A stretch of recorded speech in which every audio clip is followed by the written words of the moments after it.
most people probably don't care too much about the format that a story comes in, as long as it's a good story, right? I mean, I love anime, I love TV shows, I love some movies, love prose, and last but not least, I love comics, right?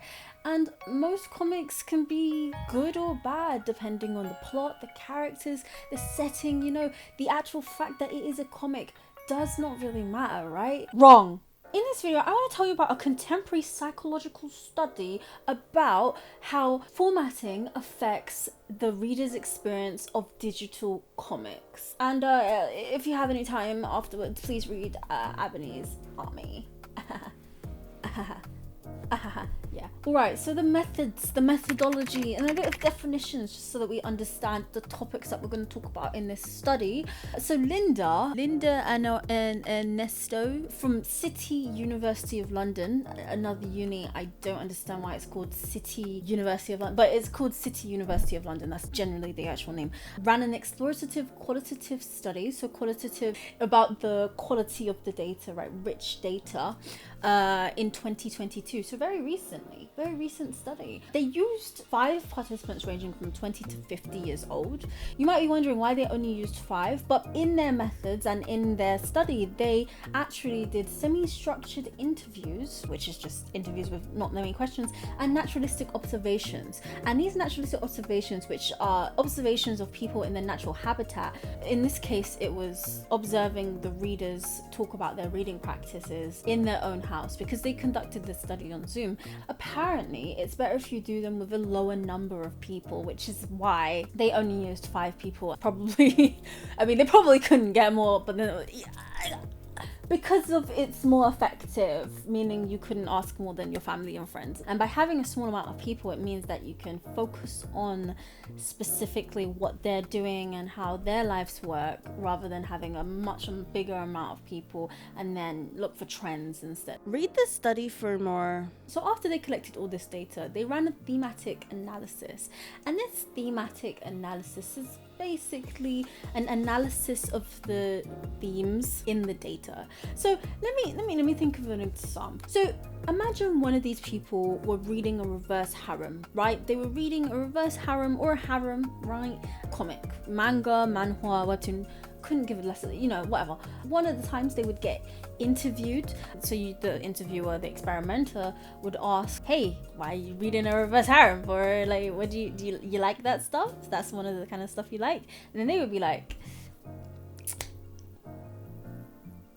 I'm depressed. And then after that, they would then observe them, right? So you scroll, they'd scroll and they'd be like, oh, okay, so I do this is how I read, and then I'll just read a bit and and then I'll be on Zoom looking through the camera and be like, yes, and then I'll pick through these 3 tags and stuff, and they would just tell you about how they're reading digital comics.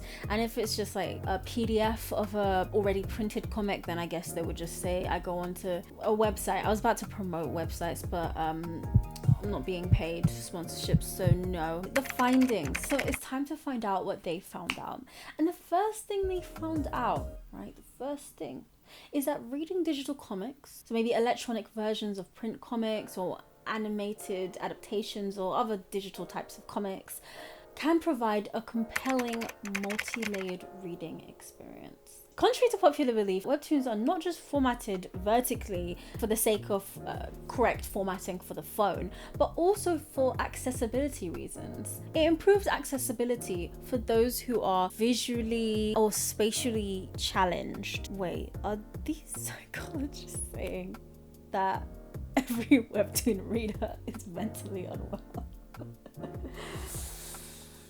Honestly true. In sum, I suppose the first finding is that digital comics are giving you a compelling and multi-layered reading experience like physical comics do, but the fact that they're formatted differently improves accessibility to mentally unwell people, to the average webtoon reader. The second major finding that they had was that hypertext, so like the alternative text that comes up when you hover over an image and it says bird eats balls, right? And you want to maybe click a link as well in that. They found that there's nothing of that when you're reading digitally. on your phone and not on your PC. So there's differences between two different devices, and that formatting change influences, I suppose, your reading experience. It means that some things on social media that you see compared to things when you're reading it on your phone compared to when you're reading it on your laptop or PC are not as clickable, is what they concluded, which is the most meaningless point. If I say so myself, I literally can't think of a reason that I would ever care about clicking on an image in a comic that I'm reading to take myself out of the social media or the app and go in another place and just waste my time and check the why would I care? So we had formatting makes digital comics more accessible. We had formatting makes it so that digital comics aren't clickable on the phone, and that's a bad thing. But the last finding is arguably most important and most interesting. They found that according to their participants and the research they've done around the topic, social media comics that have been posted on social media as a way to repurpose or reorganize panels, just do not work. Direct quote.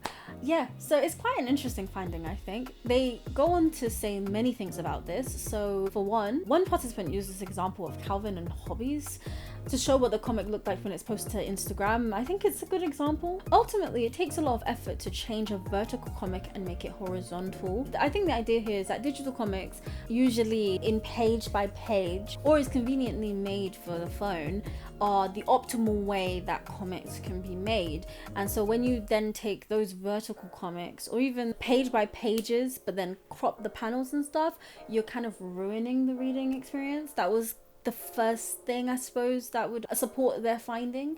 And then the next thing was that DCR2, Digital Comic Reader 2, that's their acronym, maintained that they wanted comics to function like books. And so this social media horizontal method of looking at it, in a box kind of method of looking at a comic, doesn't work as a book. It doesn't work, and people don't like that, which gave them a tip off that the reason why social media comics don't work and why people don't like it is ultimately because a lot of people approach the digital environment. So we have browsers, we have platforms, apps, devices. They approach this digital environment with their own cognitive map, which is this kind of unified representation of the space around us and the things around us. It's just the way that we process and see this information in our minds, in our mind space, I suppose. So we see this digital environment. We have our own idea of what a comic should look like, essentially, in our mind, and of how it should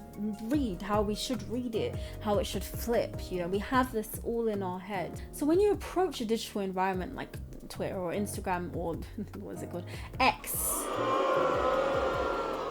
and Instagram, it doesn't read like a normal comic. So with the vertical comic, with the webtoon, it's easy, functional, you know, every panel goes vertically down, and then with a page you have flipping. If you study the comic, you will know that there's a reading pattern, like, you know, that every comic creator tries to make it so that it's readable, so you can your eyes can follow along the panels easily, you know where you need to be going. But when you take it to social media, often the page is cropped in this very strange manner, and that conflicts with how we mentally think a comic should look and how we should interact with the comic. Swiping left or swiping right, whatever, doesn't feel right. It's not the same as if you swiped it on an electronic version of a digital comic when it's just one page.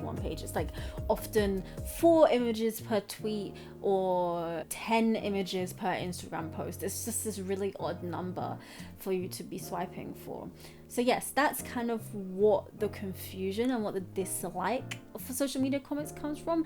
The idea that it just doesn't work because of these things, which is quite interesting. I do find this, I think this is probably the most interesting finding of the study. Ultimately, it means that comic readers are like little babies, so you can't adapt. Apparently, these authors think that no one can adapt, no one can change their minds. But to be fair, to be fair, I kind of get where they're coming from. It is kind of inconvenient, but you know, I mean, people adapt comics to put them onto social media. They draw for social media, so it's not like it's impossible. And also, when you make a comic, you could account for the fact that it can be put onto social media, so maybe you actually can still translate full pages and full spreads of comics onto social media seamlessly if the comic creators adapt to that. But at the same time, why would you want to, you know, you're not making the comic for Twitter, you're making the comic for to be an art piece ultimately. So I don't know. I mean, what do you think? But wait before you tell me, because I got finished the video. I mean, you can let me know now, but give me a second, because you know.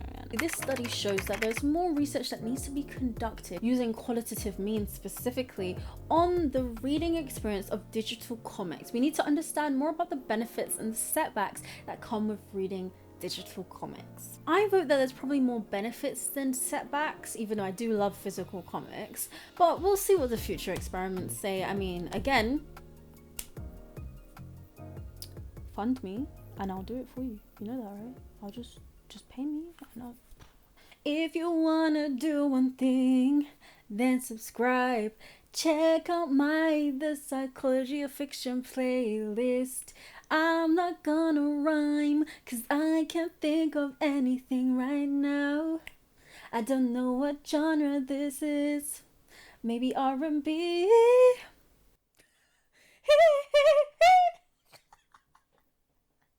R&B. Ow! Dun, dun, dun, dun, dun. Sorry, I'm gonna get copyrighted. And I say quirky goodbye. Matane Janyong. Janyong? Matane Janyong. Sounds like a slang that someone just made up. That's someone being me.